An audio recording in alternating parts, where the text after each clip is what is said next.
Welcome, listener, in the shadows. We bring stories into the light. Join me as we explore the encounters no one speaks of and the things that watch from the dark. You were never supposed to see this, but since you have, you might as well wear it. From the vaults of the shadows, a new collection of unsettling apparel and artifacts pulled straight from the stories that were never meant to surface. Soft, worn-in shirts and hoodies that feel like something you dug out of a locked trunk in an abandoned ranger station. This isn't just merch, it's evidence.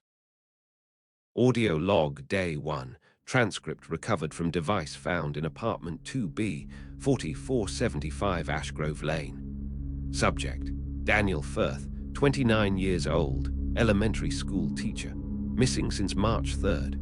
Daniel Firth, log 1, okay. I guess this is day 1. Not of anything big, just me in a new place. New apartment, new neighborhood. I figured I'd start doing these little audio logs. Not because I think anyone will ever hear them, but just for myself. Keep track of how things go. I don't know. New beginnings, right? So here's the rundown. I moved into a brownstone built in the 1930s. Ashgrove Lane. Kind of on the edge of town, past the part with the nice coffee shops and dog parks. Here it's more faded. Old fences, long grass in the yards, that kind of thing. Still, the building's in good shape. Smells like old wood and soap, which isn't the worst. It's cheap, like way cheaper than anything else I could find. Fully furnished, too. Couch, table, bed, even a little bookshelf with mystery novels I'll probably never read. Landlord's name is Mr. Helvig. Old guy, thick glasses. When I signed the lease, he barely said 2 words to me, except for one very specific thing he made me promise. Don't try to contact the man who lives upstairs. That's what he said, like it was part of the paperwork or something. I laughed, thought he was messing with me, maybe trying to keep me from bugging another tenant. But he didn't laugh. He just looked at me, not mad, not amused, just waiting, like he needed to hear me agree before we could move on. So I did. I agreed. I mean, hell, for what I'm paying, I'd promised not to talk to the furniture if he asked. Anyway, weird landlord aside, it's quiet here. Almost too quiet. I haven't seen anyone else. No neighbors coming or going. No lights in the upstairs windows. No noise. No TV, no footsteps, no pipes creaking. Except for once, earlier tonight, when I thought I heard something shift upstairs. Probably the house settling. I'm just not used to so much. Emptiness, I guess. In the city, you always have a hum of life around you. Here, it feels like the whole building is holding its breath. All right, gonna sign off for now. Unpack a few more things. Might walk down to the gas station tomorrow, see if I can find a real grocery store around here. First impression. The place is fine, cheap, safe enough. But I don't know. There's a weird feeling sitting here by myself. Like the silence isn't empty. It's listening. Maybe it's just in my head. Maury tomorrow. Audio log day 2, okay. Day 2. Slept like hell. I don't think it was the place. I mean, maybe it was, but it's probably just the stress of moving. New city, new job, new apartment, all that. My body always takes a few days to catch up to change, even when the change is technically good. But last night, this is weird, I had the most vivid dream. I was still here in the apartment, but it wasn't night, it was blue. Everything had this kind of underwater filter. You know when you're in a pool and you open your eyes, that exact hue. And someone was knocking, not on my door, on the ceiling. 3 knocks, a pause, then 3 more. I don't even remember waking up, just blinking and realizing the dream was over, but my heart was hammering like it wasn't. Like I woke up mid-knock. Or maybe I didn't dream it. Who knows? Anyway, the real reason I'm recording right now is something smaller. Stupider. Maybe. This morning I got up, stumbled into the kitchen, eyes still gummy, mind half off, and reached into the sink to grab the mug I used last night. I remembered dropping it in there, tea bag still dangling out the side, dried ring around the inside. But it wasn't there. It was on the drying rack. Clean, upside down, scented, like someone had deliberately set it there. That kind of thing sticks with you. It shouldn't, but it does. I didn't wash that cup. I know I didn't. I remember looking at it in the sink before bed and thinking, I'll get to it in the morning. And then I didn't, because it was already done. I even smelled it. No soap, No residue, just porcelain. The doors were locked. No signs of a break-in. Nothing else was touched. But now I keep walking into rooms with this weird anticipation, like I'm waiting for something small to be off. A drawer open, a cabinet door ajar, just some little thing, some fingerprint I didn't leave. And yeah, I get it. It could have been me. It probably was me. But I don't believe that. And that's the part that bothers me more than the mug itself. That deep, quiet certainty in my gut that someone else was here. Not to rob me, not to hurt me, just to touch something and leave. I went out for groceries around noon. Walked about a mile to a local co-op. Store was small, old school. Floors creaked. Shelves too close together. Lots of those little paper signs with curly fonts advertising locally sourced honey and free-range eggs. I grabbed some basics. Coffee, bread, milk, chicken thighs, toothpaste. The cashier was this older woman, Deborah, I think. Short, silver curls and an accent I couldn't quite place. She asked if I was new in town. I said yeah, just moved into the brownstone on Ash Grove. Then she went quiet, not in a mean way. More like a pause to recalculate something. She asked what unit. I told her. 2B another pause. Then she asked if I'd been upstairs yet. I said no. Why would I? It's not my floor. I figured someone else rented up there, but I haven't seen or heard them. She nodded once and said, "That's the one where the floor plans don't match." I asked what she meant. She just looked at me and said, "Old houses do weird things." And then, just like that, she rang me up and smiled like she hadn't said anything strange at all. When I got back, I went upstairs, not inside, not up, just to the second floor landing. I told myself I was stretching my legs, but I was curious. The hallway upstairs doesn't match mine. There's only one door up there, right at the end, and it's plain. Too plain. No apartment number, no welcome mat, no coat hook, no mailbox slot. The knob is brass, old-fashioned, a little green with age. The wood around it is discolored, like it used to have a number plaque that was removed. I stood there for maybe a full minute, trying to tell if I could hear anything inside. Water running, footsteps, a TV, nothing, just this humming stillness. It felt like I was being watched, not from inside, from behind. I turned around fast. No one. I left, fast, didn't run but didn't linger. Tonight I triple-checked the locks, put a chair against the handle. Stupid, I know. But there's something about this place that's too still. Like it's holding its breath. Like it's waiting for me to say something first. Tomorrow I might finally unpack those last boxes, set up the desk, make this place feel more like mine. And maybe I'll sleep through the night this time. Maybe. Audio log day 3, okay, something happened. It's early, 6:12 a.m. I haven't even made coffee yet. I just woke up and found it. There was a note. Folded once, plain white paper, slipped under the front door. The kind of fold that feels deliberate, careful, almost reverent. Not a bill, not junk. Hand folded. No name, no markings on the outside. I thought maybe it was from the landlord. I unfolded it, expecting a maintenance update or some reminder about trash pickup. But it wasn't that. It said, "Thank you for feeding him." That's it. 5 words. Black pen, block letters. No punctuation, no signature. The handwriting was weird. Not messy, inconsistent. Like it was written by multiple hands trying to mimic the same style. Some letters curved, others sharp. The G was printed differently each time. And the spacing between words was just slightly off, like whoever wrote it didn't understand language, just shape. I stared at it for 5 full minutes before I moved. It didn't make sense. I haven't fed anyone. I live alone. I've only been here 3 days. I haven't even cooked anything besides heating soup. I checked the hallway. Nothing there. No sign of movement. I even opened the door slowly in case someone had just slipped it under and ran, but the hallway was still. Dry air, dim morning light filtering through that little frosted window at the stairwell landing. No neighbors, no footsteps, and upstairs was silent, still.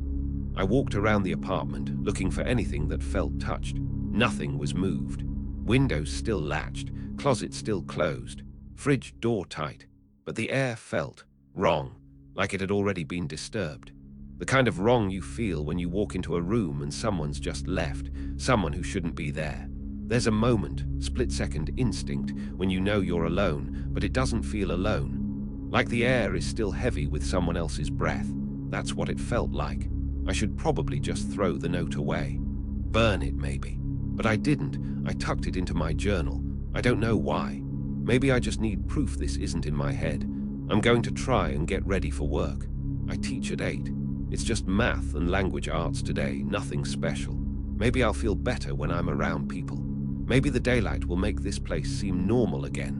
Audio resumes, 9:47 p.m., same day, just got home. Long day.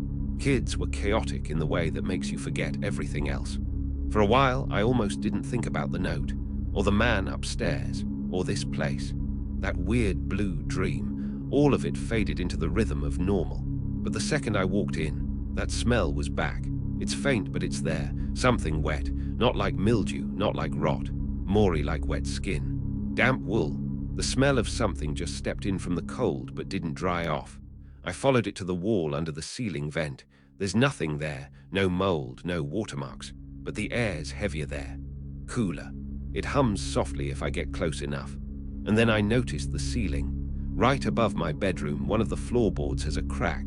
I hadn't seen it before, too subtle. But tonight it looked wider, like it had been strained, not broken, just stretched, pressured from above, like something heavy stood there, watching. I don't want to say this out loud, I really don't. But I think the note wasn't meant for me. I think I'm the middleman. I think something upstairs got fed, and it wasn't by choice. I keep wondering now about last night. I ordered takeout. Chicken, sat it on the kitchen counter and forgot about it while I graded papers. I got up this morning and assumed I'd eaten it.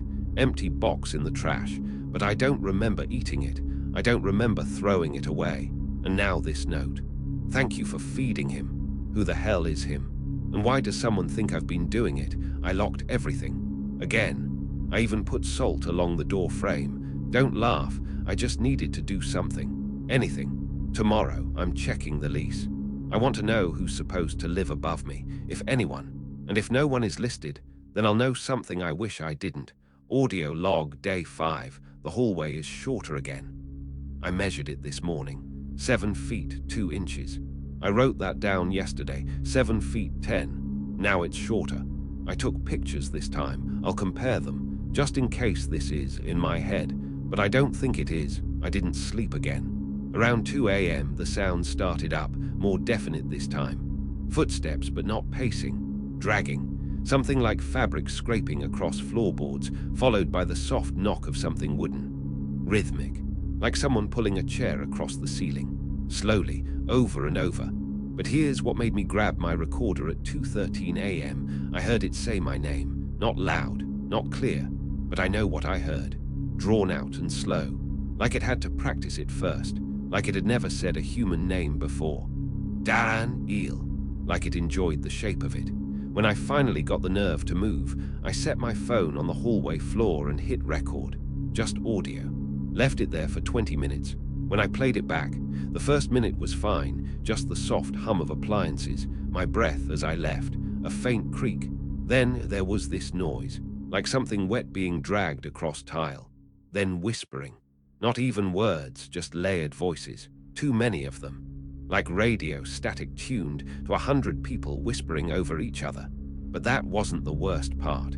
At exactly 12:47 on the recording, 10 seconds before I came back to pick up my phone, there's a voice. My voice. It says, "You shouldn't listen to this." But I never said that. Not then, not ever.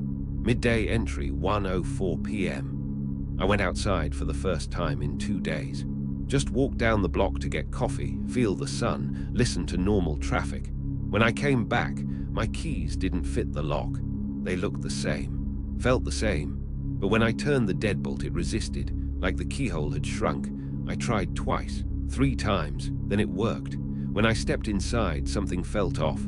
The air was warmer, not hot, just wrong, like breath, like the apartment had been waiting. I walked straight to the hallway, measured it again. 7 feet, 1 inch.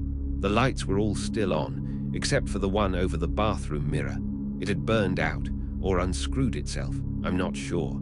It was lying in the sink, still warm. Evening entry, 9:18 p.m. There's a new note, under the fridge this time. I don't know how I saw it, just caught the corner of it curled against the baseboard while I was pouring cereal. Folded perfectly, white, crisp, clean, inside. There's a door behind the shelf. You'll dream about it first. Then you'll forget it was ever locked. That's all it said. But it was stained. On the back, not red, not brown, just slightly oily. Like skin pressed against it. Like someone sweated into the page before delivering it. I've started locking my bedroom door. I don't know why I think it'll help. It won't. There's something wrong with this place. Not just the noises. Not just the hallway. It's the space itself. When I walk through my apartment, the doors feel delayed. Like I open one, and for half a second the other side hasn't decided what it's supposed to be. I can feel it. A subtle resistance. This evening I opened my bathroom cabinet to grab aspirin. There was a second toothbrush inside. Red, cheap, like the ones from a motel. I live alone. I don't have guests. I'm trying to document this the best I can. I'm leaving the recorder on my nightstand. If something happens again tonight, maybe I'll capture it. But if I do, I don't know if I want to hear what it says. The man upstairs, if he exists, isn't walking anymore. He's waiting. Like he knows I'm starting to believe in him. Audio log day 6. I don't remember drawing the map. But I found one, hand-sketched, folded into a copy of my lease agreement, tucked in the back of the kitchen drawer I've never used.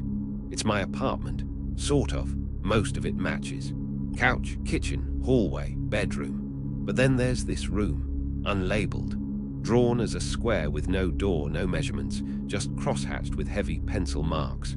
Like someone tried to erase it, then gave up and boxed it in. And next to it in tiny lettering, no light, no echo. Mid-morning, 10:12 a.m. I tried something. I opened every cabinet, closet, drawer, door in the apartment and left them wide open. Then I left. Just went for a walk around the block. Bought a sandwich. Sat in the sun. When I came back, they were all closed. Everyone. Even the sliding bathroom door, which doesn't stay shut unless you wedge it. The map was missing from the kitchen drawer.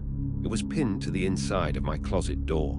And someone had added a second box, smaller, right next to my bedroom. It was labeled, "He lives sideways." Afternoon, 3:47 p.m. I don't remember doing this, but I've been scratching something into the wood beneath my bed frame. I only noticed it when I was reaching for my dropped phone and saw the splinters. It's a word over and over, quiet, quiet, quiet, about 40 times. Some of them are in lowercase, some in capitals, some backward, some upside down, a few written phonetically, quiet. One is in Cyrillic. I only took one semester of Russian. Evening, 7:33 p.m. The hallway hums now. Not electrical, not mechanical, moory like a throat. I walked it back and forth in socks to see if I could make the hum stop. At one point, I swear the floor sank. Just for a second, like stepping into mud that isn't wet. It held me, then let me go. I fell back onto the carpet and stayed there for a while. That's when I saw it, a hairline crack in the corner where the floor meets the wall, not drywall, not wood. A hairline crack in something else, something smoother, pale like porcelain. I got up, grabbed a screwdriver and started prying. I expected to hit insulation or studs, maybe the outer wall. Instead, I found fabric, soft, dusty, smelled like mothballs and burned plastic, like old curtains. I pulled it back and saw a doorknob right there, flush against the inside of my wall, not part of any room, no frame, just a knob embedded in smooth material. And just above it, something etched into the plaster. Don't open unless you're already gone. Late night, 11:58 p.m. I've been staring at that doorknob for 3 hours. I touched it once. It was warm, not from the room, from the other side. I didn't open it, not yet. But I've started hearing things. Behind the wall, not movement, not breathing, typing, like someone sitting at a desk, fingers on keys, pausing, correcting. I know what it sounds like, because it sounds like me. My cadence, my rhythm. I'm listening to myself work. Only I'm not working. I'm here, so who's typing me? I think this place is writing me down. I think it's remembering me wrong. If I open that door, I don't think I'll find a room. I think I'll find a version of me. One that made a different choice. One that stayed quiet. Audio log day 7. The doorknob didn't turn at first. I sat cross-legged in front of it like it was going to say something. It didn't, but the wall behind it started to breathe, slowly. The paint expanded and contracted like old lungs. Eventually, the knob clicked on its own. I didn't open it. It opened me. Mid-morning, 9:47 a.m. Inside was not a room, it was space. But not empty, dimly lit, with corners that bent the wrong way. There were walls, yes, but the walls had joints. Skin-colored, slightly moist. And then the windows. There were 3 windows in the room. Each one looked into my apartment, but from slightly different angles. The kitchen light was on in one. The couch had a blanket draped over it in another. In the third, I was asleep on my side, headphones in. I stared at that version the longest, because that wasn't last night's sleep. It hadn't happened yet. Midday, 12:15 p.m. There was a desk in the center of the room. A long, low table like a school desk, with dozens of pages stacked neatly, every one covered in my handwriting. Not notes, transcripts. Verbatim entries from the audio logs I've been recording, even today's, even this one. Each sheet ended before I finished saying the words aloud. I tore one in half. Nothing happened. I crumpled another. The writing reappeared on the underside of my forearm like a bruise.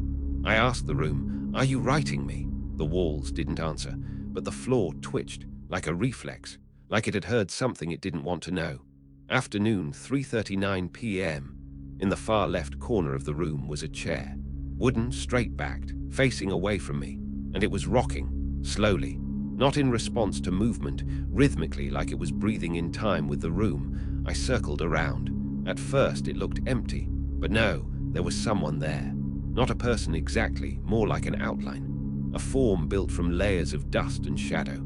The silhouette of a man who had once sat too long. And in his lap, a bowl, plain ceramic, empty. Taped to the front of it was a note that read, "You've already eaten, now be still." I couldn't move for a long time after that. Evening, 7:17 p.m. I left the room. I think I'm in my apartment again, I think, but things feel duplicated, slightly offset, like I stepped back into a copy of the real thing. My couch has 2 throw pillows. It used to have one. My fridge hums in a different pitch. The water from the tap runs a little too warm, like it remembers boiling. I keep checking the windows. Sometimes I see movement in the apartment across the alley, same layout, same blinds, same lamp. Sometimes I see myself, but I'm always a few seconds too slow, or too fast, never quite in sync. And there's another note under the door tonight. Stop feeding him memories, he's getting strong. There's not much you left. Late night, 11:11 p.m., I found a new crack, not in the floor this time, in the ceiling. A hairline seam running the full length of the living room. When I put my ear to it, I can hear humming. Low and harmonic, like a voice imitating a lullaby. Not musical, more like mimicry. I whispered, "Are you the man upstairs?" The crack opened wider.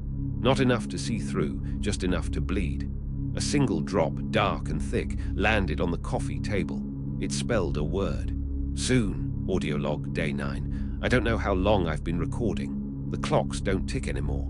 The microwave blinks 88.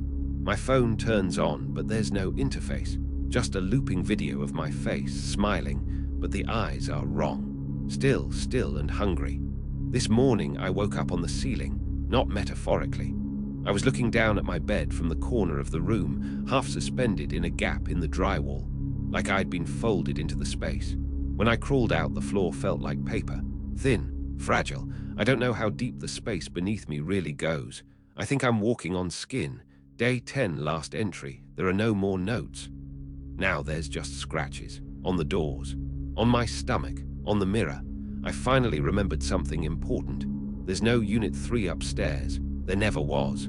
I checked the tenant records I found in the laundry room's back cabinet. Only 2 keys were ever issued. One for me. And one for him. Not a person. Not a man. A placeholder. Something named to make it easier to forget what was originally there. Something that mimics human shape until your memory fills in the rest. I think I understand now. He doesn't live upstairs. He is the upstairs, a part of the structure. An organism that mimics architecture. Rooms that breathe, pipes that sigh, cracks that hum lullabies. He isn't watching me. He's remembering me. Every move I make becomes part of the blueprint. Every fear I confess feeds the floorplan. Every log I record becomes another one of his ribs. And now I don't think I'm a tenant anymore. I'm insulation, filling the spaces between what's real and what's him. Final segment, untimestamped, damaged recording. Daniel's voice has almost fully disintegrated into whisper. The rest is barely audible, save for one line spoken clearly. The audio ends abruptly thereafter. I'm still here, but not where I was. I think I've been moved up. Discovery log filed 2 weeks later. Renter Daniel Firth was reported missing after failing to appear at work for 5 consecutive days. Police investigation turned up no signs of struggle. His apartment appeared untouched, though oddly rearranged, mirrored in layout, with fixtures installed backward. The only item found of note was a small portable audio recorder on the floor beside the couch. The file was titled simply, Floorplan 3. No other recordings were found. You made it back for now, but the things in the dark never truly leave, do they? They watch, they wait, and perhaps they remember you now too. If you want to hear more, if you dare to listen again, step back into the shadows. Like the video, subscribe, but know this, some doors once opened do not close so easily.